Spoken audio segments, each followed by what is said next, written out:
take you live now to the Ford Performance Center in Etobicoke, where members of the Maple Leafs are speaking to the media. Let's listen in.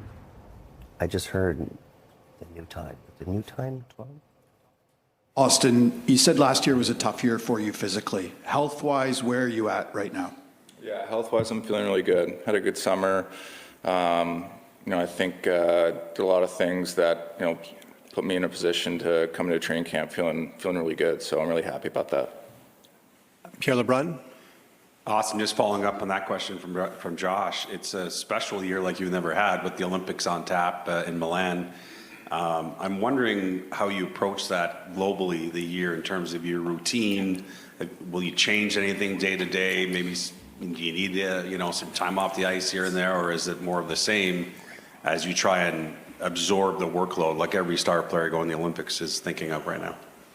Yeah, I think you just kind of have to manage it as the season goes along. And, I think for myself over the last couple of years, I think this summer especially, I think, you kind of look internally at, what's maybe working for you, what hasn't worked. I've always kind of enjoyed different challenges of going into the summer and change, whether it's routine, workout style, stuff like that on ice. So, I think it's just kind of as the season goes along, being able to manage that. It's a pretty condensed season, similar to, the COVID year with the Olympics and all that. But the main focus right now is obviously camp, and when that kind of time comes, can take that on, when it comes. Right now we have three on the go: Kevin, Lance, and then Greg. Just following up on the Olympic question, John, you're obviously at the Team Canada camp in Morgan. I'm sure you'd throw your hand up in a second if Team Canada came calling. Just for the three of you, how do you think that having the Olympics this year is going to affect, how you play each day, or the conversations or the buzz around the whole idea that it'll be best on best in just a few months?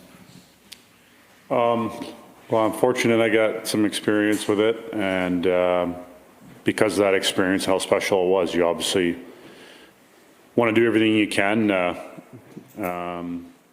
give Team Canada the reason to call you and believe that you can go out there and play a role and be a part of it. But I don't think that changes your approach on the season with the Leafs and your club team, and just going out there and doing what you have to do, and you kind of let that take care of itself. I think when you trying to play for the Leafs and focusing on, thinking the things I got to do that might show to play for Team Canada, I think that's where your game can kind of get maybe off track in a way, and just focusing on playing the way you need to play, and that's the reason why you're being considered in the first place. So,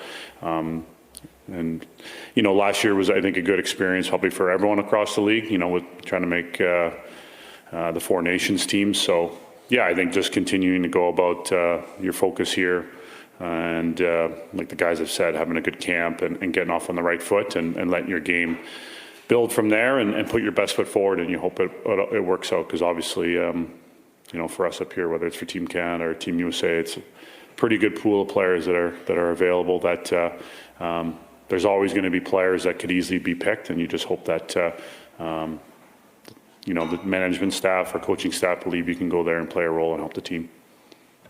Go ahead, Lance.